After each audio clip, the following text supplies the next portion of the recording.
Following on from the last video where I promised that I would be giving a bit of the insight into my journey from going from having a pretty serious back injury, rib injury, to then getting myself back into fitness again. So the goal was to get into a good position. However, I got injured to a point where I was struggling to walk for 3 or 4 days because I had such a poor tear in my spine. However, it has happened a few times, and the chiro has given me the go-ahead to start making some progress again, some movement again.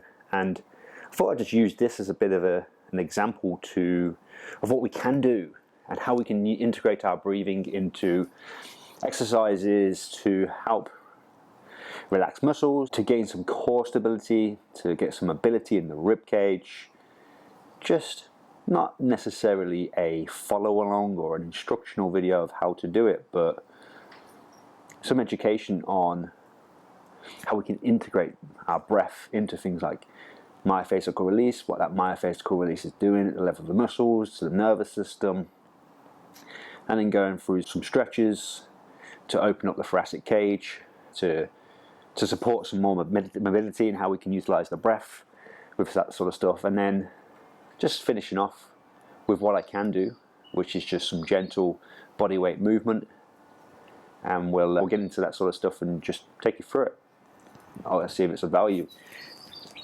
So I have my two favorite. This ball here, a reasonably good size, a bit larger than a baseball, but it's got a bit of a softness to it, got some ridges on there, and we're going to roll around on that to begin with, to just around the glutes area, and then we're going to go with the little beast. Now this is a hard rubber ball for getting deeper into the hip flexors, and those areas, whenever you have a back injury, they essentially tighten up to protect the spine, and that is what causes more of the issue than the injury itself, because the tear into the spine isn't, it is a serious injury, but it's not like I broke my back or slipped a disc or a bulged disc. It's a tear, but because of the fluids and proteins inside of the spine, they're very inflammatory. But also, obviously, the spinal cord is so important and vital that the back muscles, the glute, the hip flexors, they all tense just to try and create some protection. And what happened was my actual whole body, I had a lateral hip shift. It was the weirdest thing ever. It looked like literally my hips were here, my shoulders were over here, so I had like a posture like this. As you can see now, my posture has come back straight again, and it's nice to be able to walk again. But we'll start off with some of this around the glute area, and then we'll move into the hip flexors. We'll go along, see how it goes, and hopefully gain some value from it. The first place I'm going to start is using this ball on the glutes, popping it on just in here, and just playing, really. I really just like to first of all just roll around and just be a bit intuitive with feel. Straight away there's a point that triggers me, hurts, there's pain. So what does that mean? That means there is a signal from that point in the fascia where information's being sent back to my brain. My brain's interpreting that as a threat, and it's producing a signal of pain. So simply from just leaning on this like this, I have found a point within my body that is demonstrating a threat, and just from sitting on that with a little bit of weight on it and talking to you, I can already feel it easing off. But if we integrate our breathing into this, our breathing is the modulator between afferent signals coming up and efferent signals coming back down, and how that brain integrates that information, the sensory information. If I can slow my breathing down, tune in to prolong the exhale, relax the muscles with it, I'm going to teach my brain that actually this is safe, it can relax, and that's going to provide signals within my body that is a position where it can release that tension.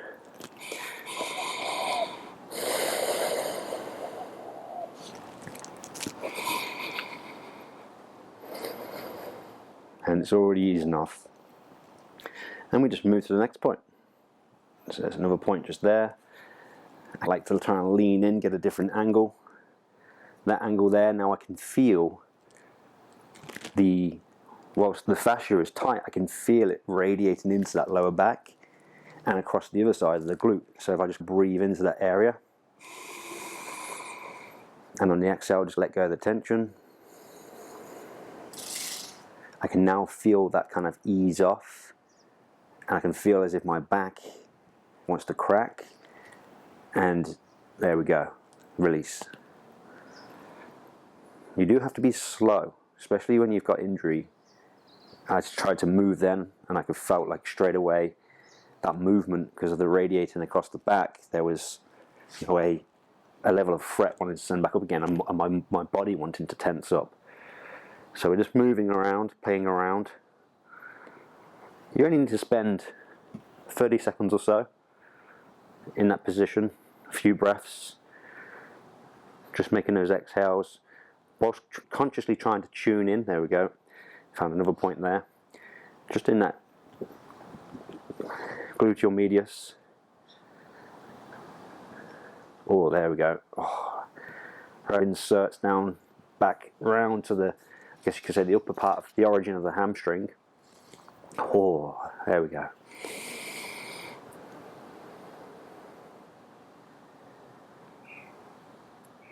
Now I really like to do this sort of thing when I'm feeling stressed and before I go to sleep.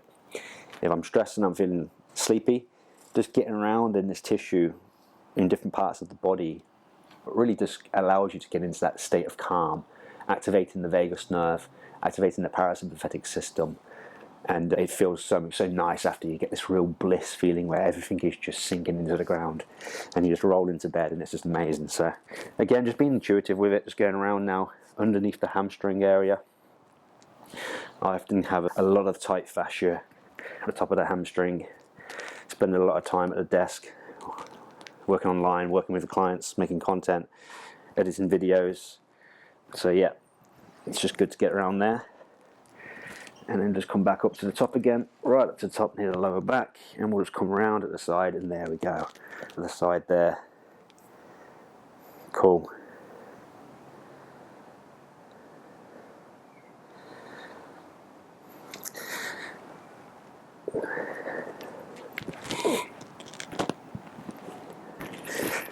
So we'll fast forward and we'll have a little play around, and we'll move to the other side.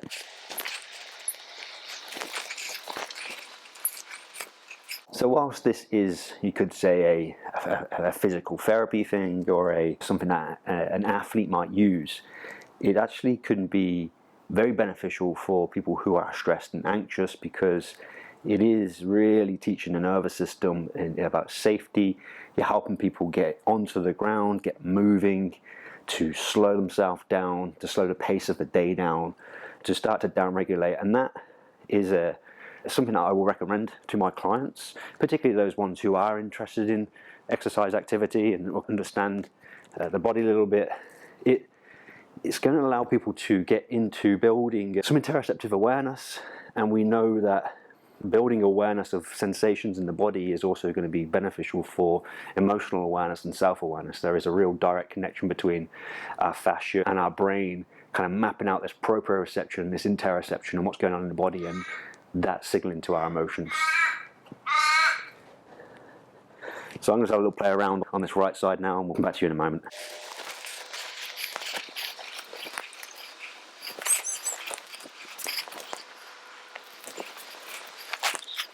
Alright, so we are going to get a little bit more intense now, using the harder rubber ball. Now, of course, what you don't want to do is you don't want to make it so much pressure that it creates too much pain that you can't stay regulated, or you're unable to regulate it and you have to jump off, because that is just more stress. So starting off either with something that's a bit softer or bigger like that can be more of an easier way to do this sort of stuff. But you can also use, obviously what I'm doing now is leaning on using my weight. I'm 105 kilos. If I just put all my weight onto that, it's going to be painful as hell. So leaning on your elbows, taking some weight off, and just playing around with it. Again, there's no formality here with me. It's just literally, it's getting into that body, feeling it, being intuitive, and just playing. So let's have a go. What I want to do here is I actually want to get deeper into this kind of hip flexor, and I'm trying to get into a point where, there we go, there is some, oh, that's it, real tight there. Now I'm just going to try and balance my weight. You'll notice that I'll bring that leg up, and what I tend to do is then just open up and just take some breaths. And you just notice I open up as I inhale, breathing into that space, filling that space out. As I exhale, just relaxing. And then I can just go a bit further. And I just know that my back's going to want to crack there. So I'm going to, oh, there we go.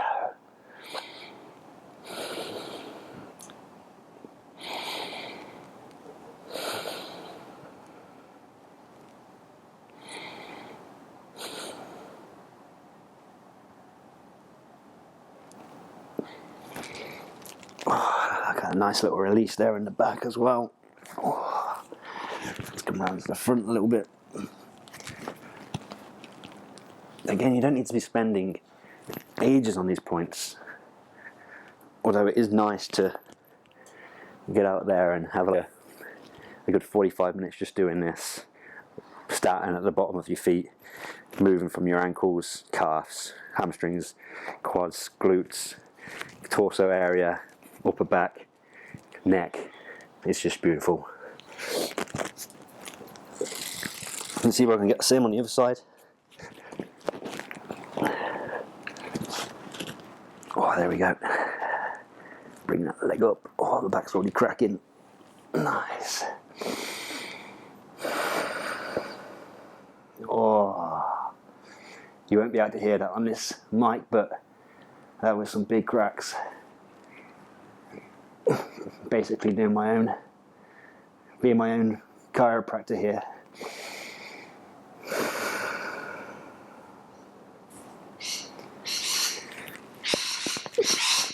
Oh, cool. So that's enough for me now to just start going into some movement. So I'm actually going to start off with just a child's pose, and I'm going to try and bring my arms into positions where it makes me, in my hips, my sides, my lats, my rib cage quite tight.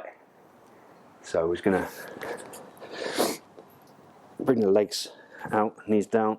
I'm just going to come down, arms out. I'm just going to sit here for a moment and just breathe. Big, deep breaths right into the back, feeling that space fill out, and then just breathing out and just falling into the space with the breath out as it relaxes.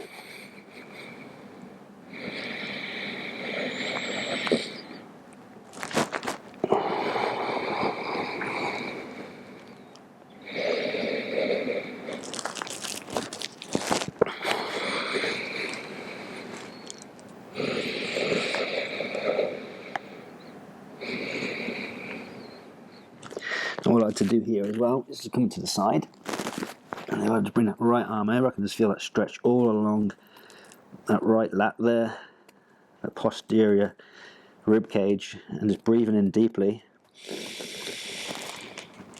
And just very intuitive.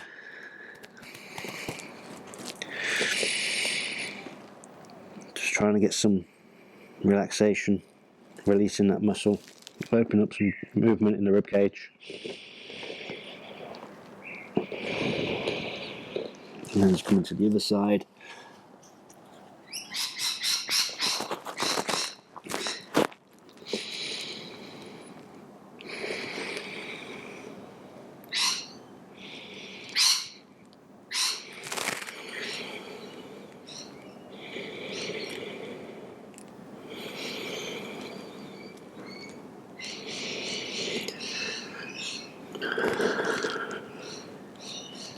Back to the middle again. Just folding those arms over and just sitting in here for a moment. And breathing. Big deep breaths.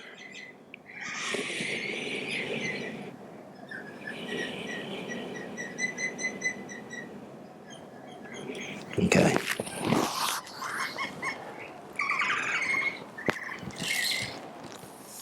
So we start opening up this thoracic cage, getting some mobility, some movement in there. It's also going to help support more efficient breathing mechanics. So we know that the breath has to work against the rib cage, kind of wanting to have resistance. So you've got rib cage, and obviously you've got the lung. The lung itself is an elastic property, so it's got a recoil to it. So as we breathe in, it naturally wants to pull back down. So does our diaphragm, just like a stretch shortening cycle. But the rib cage itself, we're fighting against the compliance of the rib cage, the resistance of the rib cage. So someone stiff, someone like myself who likes to throw weights around and to is sat at a desk quite often, getting some mobility in that rib cage is going to help reduce that work of breathing and therefore reduce the energy cost of breathing, but also just start to align the rib cage with the hips and to reduce things like injury, like those back. I know that I had a dislocated rib, started trying to do squats 3 weeks after because I felt, you know what, let's do it, and I injured my back. That's because my core muscles and my rib cage is just not doing what it needs to do effectively to keep me stabilized, and therefore my back went. This is just again, simply just getting some intuitive movement going. For here, for example, just moving across.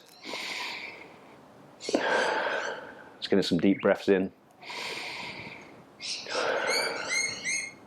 allow myself to move across a bit further as I do.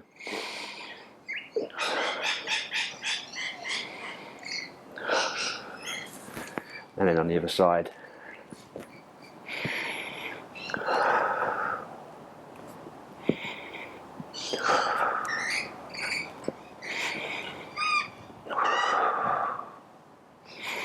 And finally, just some cat-cows.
So we're going to finish off with some core work now, and we'll come back to you at the end.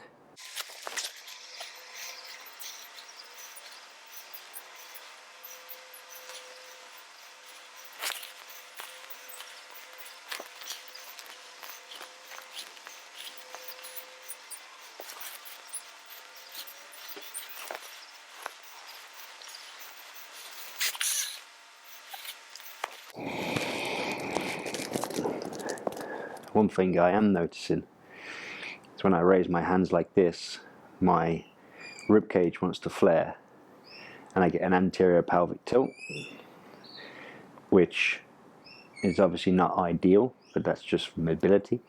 So just moving my core into a better position, trying to keep my head aligned. I'm just getting some practice doing that. That's just shoulder mobility. If that's throwing the rib cage off, then there's the potentiality of any overhead work that I do putting excess pressure on the spine because my core will get disengaged. Even just doing this, I can feel that core engaging a fair bit. The back kind of getting a better alignment with a neutral spine.